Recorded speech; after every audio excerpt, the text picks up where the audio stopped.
Hello everyone. आजच्या व्हिडिओमध्ये आपण आदिवासी विकास विभाग चौकीदार पदाचा निकाल कधी लागणार, प्रत्यक्ष उपस्थिती आणि स्पर्धा किती होती आणि शेवटी एक्सपेक्टेड कट ऑफ बद्दल चर्चा करणार आहोत. अजून कोणी चॅनलला सबस्क्राईब केले नसेल तर लगेच सबस्क्राईब करून ठेवा. चला तर मग सुरुवात करूया. सर्वात आधी बोलूया स्पर्धा किती होती याबद्दल.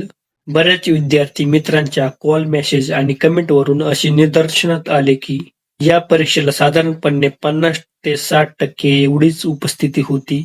याचे मुख्य कारण म्हणजे ज्या काळात परीक्षा आयोजित केली गेली होती, त्या काळात महाराष्ट्रातील अनेक जिल्ह्यांमध्ये अत्यंत मुसळधार पाऊस चालू होता. त्यामुळे कित्येक विद्यार्थी मित्रांना इच्छा असूनही परीक्षा केंद्रावर वेळेवर पोहोचता आले नाही.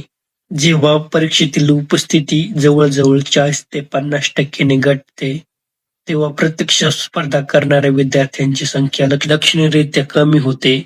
या सर्व गोष्टींचा अंतिम कट ऑफवर नक्कीच परिणाम होईल आणि कट ऑफ अपेक्षेपेक्षा काही प्रमाणात खाली येण्याची शक्यता नाकारता येत नाही. आता दुसरा महत्वाचा मुद्दा म्हणजे निकाल कधी लागण्याबद्दल. सध्या सोशल मीडियावर अफवा पसरत आहे की निकाल अगदी 8 ते 10 दिवसात किंवा खूप लवकर जाहीर होणार आहे. पण मी तुम्हाला एक सांगतो, अशा अफवांवर अजिबात विश्वास ठेवू नका, कारण अजून फायनल अँसर की यायची बाकी आहे. पहिली अँसर की आल्यानंतर विद्यार्थ्यांनी जे ऑब्जेक्शन घेतले आहे त्यांची शहानिशा करून परीक्षा मंडळ आधी फायनल अँसर की प्रसिद्ध करेल, त्यानंतरच निकाल लागणार आहे. तुम्ही सांगा, फायनल अँसर कीच्या आधी निकाल कसा काय लागू शकतो? त्यामुळे सोशल मीडियावर व इतर प्लॅटफॉर्मवर विश्वास ठेवू नका. फायनल अँसर की येत्या 8 ते 10 दिवसात लागण्याची दाट शक्यता आहे.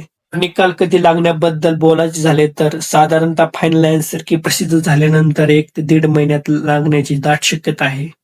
आता वळूया सर्वात महत्वाच्या घटकाकडे. तो म्हणजे सर्वांच्या मनात एकच प्रश्न आहे की कट ऑफ किती लागेल. आपण एक अंदाज काढला आहे. हा कट ऑफ अनेक मित्रांच्या पहिल्या अँसर की नुसार त्यांना मिळालेले मार्क, प्रत्येक शिफ्टच्या पेपरची काठिण्य पातळी आणि 40 ते 50% झालेली कमी उपस्थिती पाहून तयार केला आहे.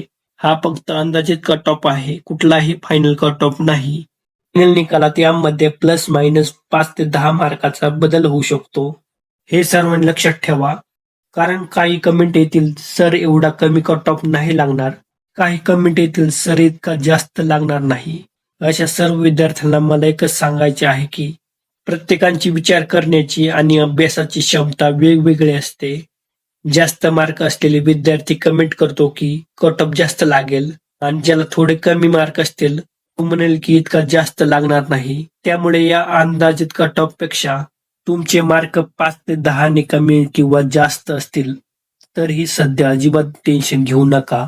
मित्रांनो, आता आपण गेल्या काही दिवसात कमेंट बॉक्समध्ये विद्यार्थ्यांनी विचारलेले काही प्रमुख प्रश्नांवर आणि शंकांवर चर्चा करूया. अनेक विद्यार्थ्यांनी विचारले होते की सर, एकापेक्षा जास्त शिफ्टमध्ये पेपर झाला तर यामध्ये नॉर्मलायझेशन होणार का?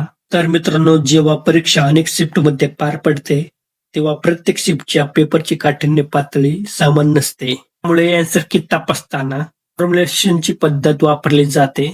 ज्या शिफ्टचा पेपर कठीण होता त्या शिफ्टमधील विद्यार्थ्यांचे गुण थोडे वाढू शकतात आणि सोप्या शिफ्टमधील गुण स्थिर राहू शकतात. त्यामुळे नॉर्मलायझेशन नंतर तुमच्या गुणांमध्ये बदल होण्याची पूर्ण शक्यता असते.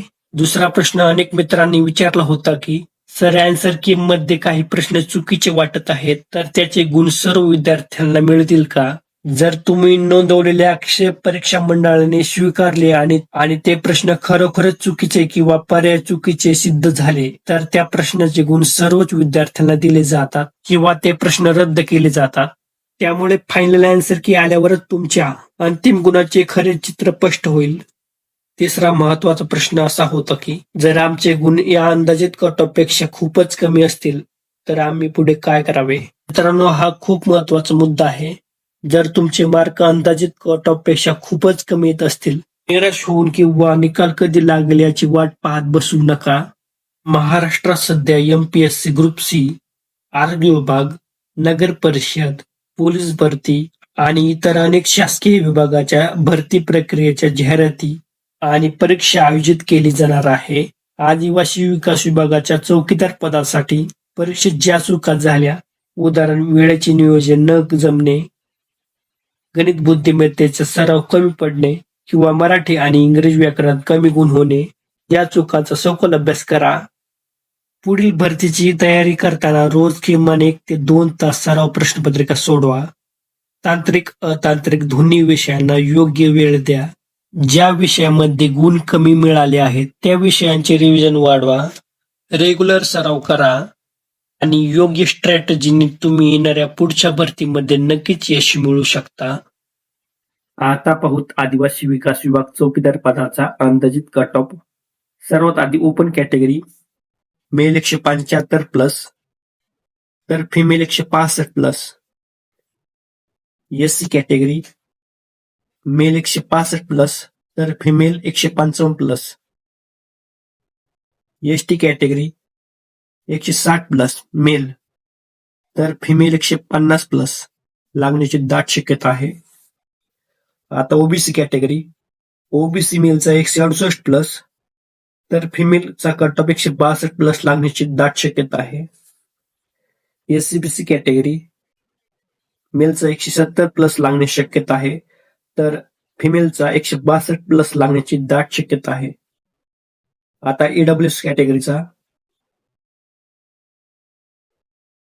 इथे 165 प्लस लागण्याची शक्यता आहे तर फिमेलचा कट ऑफ 155 प्लस लागण्याची शक्यता आहे. तर एनटीबीचा कट ऑफ 170 प्लस तर फिमेलचा 162 प्लस. एनटीसीचा मेलचा 170 प्लस तर फिमेलचा 162 प्लस. एनटीडीचा मेल 170 प्लस तर female 162 plus. VJ category. Male 170 plus. आता एसबीसी कॅटेगरी 168 प्लस तर फिमेल 158 प्लस. तर हा होता आदिवासी विकास विभागाचा चौकीदार पदाचा एक सविस्तर आणि अंदाजित कट ऑफ. पुन्हा एकदा सांगतो, तुमचे मार्क जर 5 ते 10 मार्क कमी जास्त असतील तर अजिबात टेन्शन घेऊ नका.